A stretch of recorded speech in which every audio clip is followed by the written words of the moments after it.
Bueno, la desafección en Europa tiene que ver, yo creo, con muchas cosas y ninguna sola, ¿no? Pero tiene que ver fundamentalmente, primero, con que Europa es un animal muy complejo y muy difícil de entender. O sea, es importante entender esto, que estamos construyendo una unidad política que no tiene precedente en la historia. O sea, la voluntad de 28 países, 27 ahora, de poner en conjunto y ceder soberanía a una entidad supranacional de forma pacífica y democrática no tiene precedente y es complicado de entender. Y por tanto yo creo que eso siempre va a haber un cierto grado de euroescepticismo. Segundo, yo creo que tiene mucho que ver también con que Europa está perdiendo peso político y económico en el mundo, con que lo que era la situación de excepcionalidad, que el 80% del PIB mundial se concentraba entre Europa y Estados Unidos, y hoy somos menos del 50% y vamos a ser menos necesariamente, también genera una cierta sensación de abandono, una cierta sensación de que las cosas van mal. Esta frase que oímos tanto, nuestros hijos no van a vivir mejor que nosotros, que es absolutamente mentira, pero es una frase establecida en la opinión pública hecha, ¿no? ¿Por qué? Porque en términos relativos es verdad que estamos creciendo menos que otras zonas, y en términos relativos el peso económico del mundo va a disminuir. Y luego yo creo que curiosamente, tercera causa, bueno, hay otras dos, si quieres, las migraciones, que plantean un poco la respuesta que se le puede dar en determinadas áreas y que abren los conflictos dentro de Europa, no solo el típico norte-sur, sino este y oeste. Y luego un tema importante que yo creo que nos olvidamos, que es que la creación del euro, la moneda única, pone de manifiesto las obligaciones de disciplina.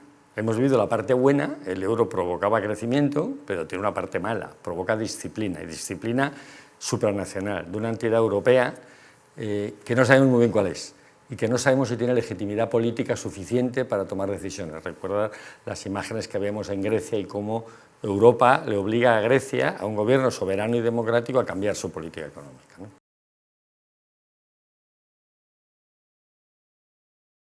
Y lo que hemos tenido en Europa no son migraciones. Lo que ha provocado el desconcierto, lo que ha provocado la ruptura de Europa, ha sido la caída de un Estado fallido, que es Siria, Irak y Siria, dos de hecho, o Libia, si queremos añadir tres, y un éxodo masivo de población. Por lo tanto, no estamos hablando de migraciones, sino de éxodo de una población.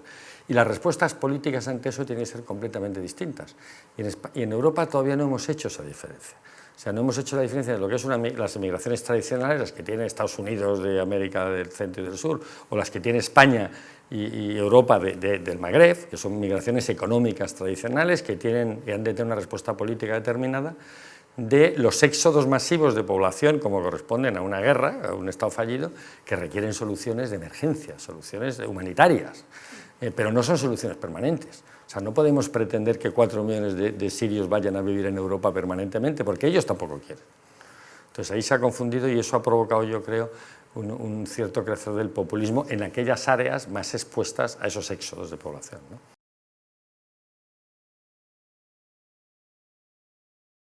El populismo yo creo que es el intento de dar una explicación sencilla a problemas complejos, ¿no? Hablábamos antes de que los problemas del euroescepticismo, los problemas de Europa son muy complicados y muy plurales, muy distintos, ¿no? No hay una solución simple. Entonces el populismo en política es, demos una solución sencilla, por ejemplo, no a las migraciones, por ejemplo, no al euro, ¿no? O no a la apertura comercial, o sea, cerremos, ¿no? Trump, digamos.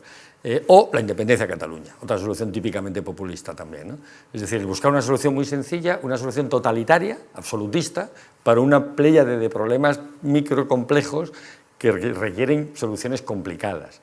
Entonces, en ese sentido, la economía o la política económica es una de las soluciones posibles que tienen que contribuir a aliviar el populismo, a dar soluciones reales a problemas reales que hagan que crezca menos la base social del populismo, ¿no? Recordemos que estamos hablando del populismo en Europa o de la desafección y del desencanto cuando la tasa de paro en Europa está en mínimos históricos. Mínimos históricos. Recuerda que en España está todavía muy alta, ¿no? Es verdad que está casi 14 puntos por debajo de lo que llegó a estar, o sea que en el ciclo España tiene siempre una tasa de paro muy alta, ¿no? Pero en la situación del mercado de trabajo, la situación de empleo, la situación por lo tanto, de renta, incluso la distribución, un fenómeno del que se habla mucho, ¿no? Las luchas de la distribución, ha mejorado la distribución de la renta en los 2 últimos años en Europa. ¿Por qué? Porque ha habido más crecimiento y más empleo, ¿no? Entonces es importante no perder de vista que la mejor política antipopulista es el crecimiento económico y la creación de empleo.